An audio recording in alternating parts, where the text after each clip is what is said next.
What's up guys, it's Manga Time once again. I'm here to bring you my review of Bleach 590 March of the Zombies, which is an awesome chapter title. I don't really know where we are. I've kind of lost track as to where we are in relation to the volumes. Volume 64 is going to be Gremmy, and presumably that ends just slightly after his fight. Maybe it ends with... Well, maybe it ends with Ichigo coming in, but I doubt it somehow. I don't really know, but I just want a volume to be called March of the Zombies. That's an awesome title. Anyway, this chapter we just get is another disturbing ass chapter. Kubo's literally pushing what he can get away with as far as Giselle is concerned. And now that Mayuri's back, I wouldn't be surprised if things continue to get even weirder. Basically, Mayuri stands there. He's like a beacon of light. He's got Nemu with him, as a lot of people thought he would. And Giselle basically repeats, I can't see who you are. And Mayuri comes up with this great line. Mayuri's awesome. I love Mayuri so much. She's my second favourite captain. And he comes up with this great line, great opponents always shine. That's kind of cool. And Giselle's like, I don't ask you why you're shining. But then, we get a little bit of fun, funny banter from Ikkaku and Yuichiko, who are still alive, as was pretty obvious. And they're watching the fight. Now, things start to get very weird. Bambietta arrives on the scene, and she kind of gets in the way. She acts like she's going to protect Giselle. And, Giselle's like, you're going to protect me? Thank you, thank you. And then Bambietta starts salivating. And, she's like breathing really heavily. And then she starts telling Giselle that she really wants it. And she's like, I want it, I want Giggy's, I want it. And she doesn't actually say what it is. But it's pretty obvious. Now, there's a couple of things, actually. This is, despite the fact this is weird as hell, it's actually quite interesting. Well, for one thing, I don't know if you could take this as definite confirmation that Giselle's a dude, because it almost seems to be coming from Bambietta's mouth. But I think we probably can.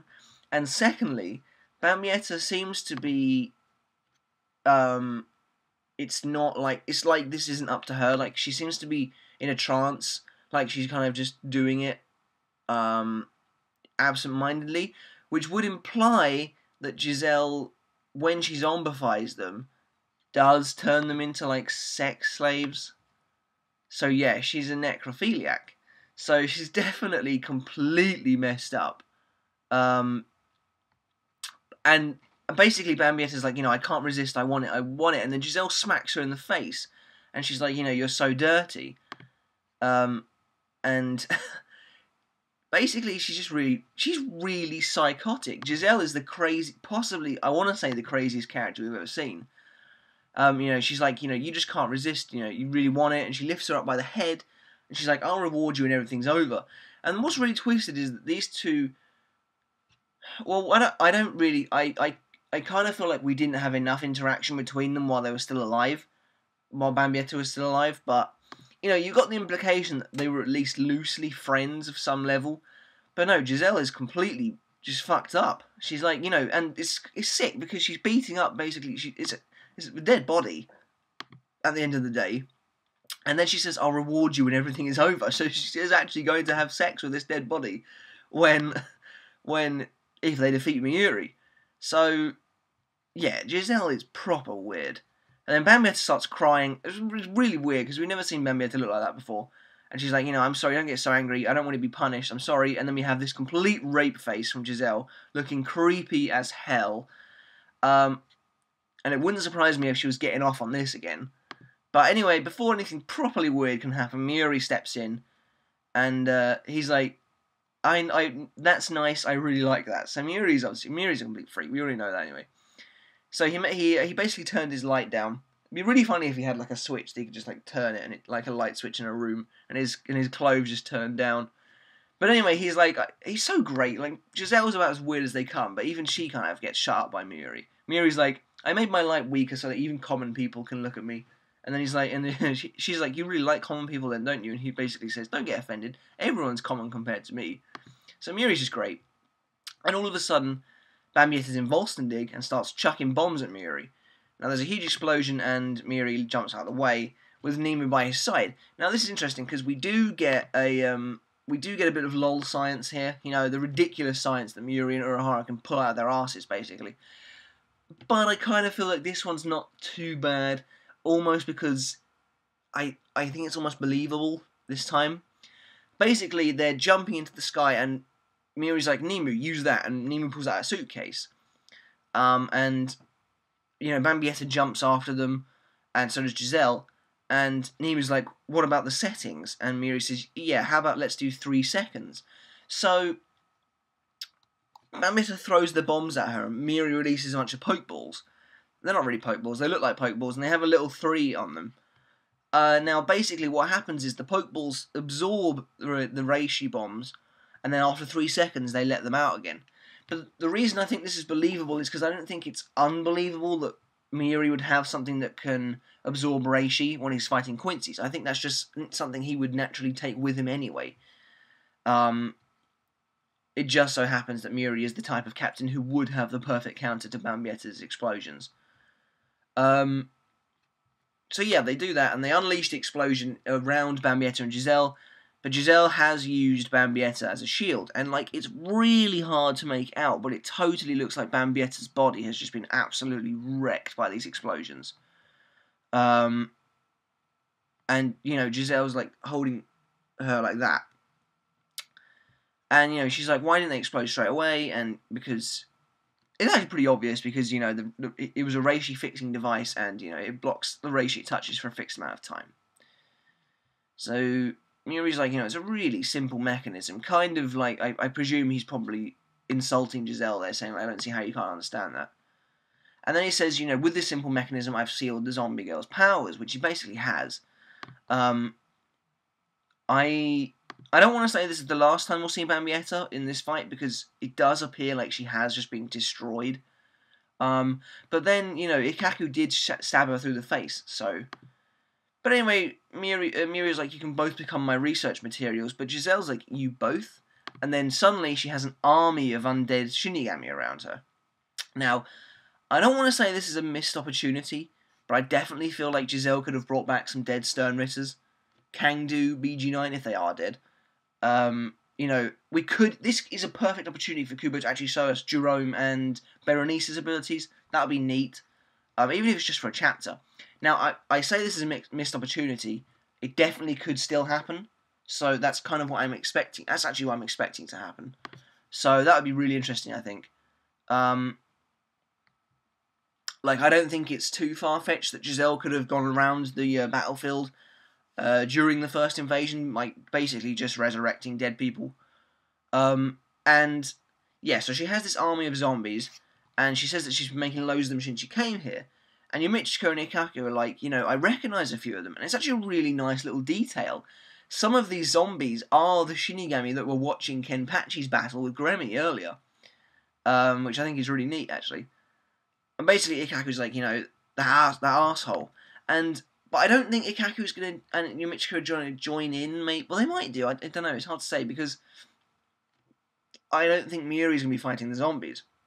And we find out why at the end of the chapter. Basically, Mayuri says, even though they're zombies, they're still members of the Gote, and I'm a kind and merciful person, and it'd be too painful for me to fight them. And, while I do think this is probably just a lead into what happens next, I kind of feel like he does actually think that now. Obviously back in the days of the Soul Society arc, Mayuri would use his own members as bombs, but we do know that he has slightly mellowed out since then. But I don't know, really. It's difficult to say if he actually thinks that or not. But anyway, he says, I have no choice. I'll have to ask someone who has no attachment to them. Dun dun dun. The ARRANCAR are back. However, it's only one set of ARRANCAR. Now, this is interesting. This is the end of the chapter, and it ends with the arrival of Dordoni, Sarucci, Lupi, and Charlotte Coolhorn. I don't know why he's back. I don't know why Lupi's back either. But anyway, this is a big deal. This is a really big deal. And Mayuri's like, I'll leave this to the ARRANCAR, and those 4 arrive. There's a lot to say here. So, they're clearly dead. We already knew that. They're obviously zombified. They're zombified in a slightly different way to Bambietta and Giselle zombies in that they have obvious stitching on them. Now, what else is interesting is that it would appear they have returned with their personalities, because Dordoni and Charlotte are doing their really eccentric poses. Now that's very interesting. Secondly, they're obviously not part of the same ARRANCAR regiment that Grimjo is. The ones that were in Huecamundo, they're obviously a different section to that. Mayuri, well, because we know that Mayuri went around and picked up some bodies after Fate Karakura Town, which would obviously be Charlotte Coolhorn, because he was the only body out of these 4 in Fate Karakura Town. It's strange that Loopy's there, because I'm pretty sure the last time we saw him, he was half the man he was before. And literally, he had nothing left on top of him. So, Mayuri must have been able to regenerate that somehow. Dordoni and Sarucci is very interesting, because I believe they probably are the bodies in Zale's laboratory. And now, I think we've been saying that for a long time, that it would be Dordoni and Sarucci, because it just makes sense. Like, Zale had the Exequias collect them after they were defeated. We still don't really know why, and I hope we get an explanation on that soon. I know a lot of people are probably going to be fairly underwhelmed if this is the only reason they're back, is just to fight Giselle zombies. But, you know, at the end of the day, I'm kind of glad Kubo followed up on it at all. Now, since these 4 are back, this is, again, it's kind of a similar situation to Giselle, in that nobody really cares about these 4 characters, but there are characters Kubo could bring back that people would care about. So, could we end up seeing zombified Neutra? Could we end up seeing zombified Stark? I mean, I've had the theory for ages that Stark is still alive and he's with Grimjo, but I wouldn't mind seeing him come back as a zombie either, just because I want to see him come back, frankly. I don't think we'll be seeing Ulquiorra, Barragan, etc. because they turn to dust, although Loopy's head turned to dust, so Mayuri can do anything, to be fair. I also think that the zombies are what Mayuri was doing in his laboratory that time, when you could hear that person saying, "It can move, it can move," and Akon was like, "What the hell's going on?" I think that's probably the ARRANCAR zombies. A lot of people thought it was going to be like some proto-Kira, which would have been hilarious, but no, I think it's the ARRANCAR zombies. Nonetheless, it's very cool to see these guys back. Not because I like their characters or anything, but it's just a nice bit of... It's just nice to see Huecamundo come back, you know, in more than possibly just Grimjo and Haribel. So yeah, I think it's a really nice end of the chapter, actually, and I think we're probably going to get, you know, the ARRANCAR zombies versus... Now, I'll tell you what would be cool. Even though it would ultimately be very pointless, it would be very cool to get Sternritter versus Espada zombies. Like I said, it would ultimately be a pointless fight, because at the end of the day, it's just Mayuri versus Giselle. Now, whether the ARRANCAR are going to go after the Shinigami zombies, that's probably a given. Does that mean that Mayuri's going to take on Giselle? Those two don't seem like fighters, though, so it's going to be interesting to see how that goes. But yeah, that's it for the chapter, really, this week, guys. I'm going to drop an 8 out of 10 on it, purely pretty much because of the ARRANCAR arrival at the end being quite a big deal, and having quite a lot of potential for the rest of this fight. I have to say, this fight could get very good, could get very exciting. And the character moment between Giselle and Bambietta was interesting as well. That gave us a real twisted insight into what Giselle is really like off the battlefield. But yeah, that's it for this week, guys. Let me know in the comments below what you thought of this week's chapter. Would you like to see some Espada come back as zombies? You know, and who would you like to see?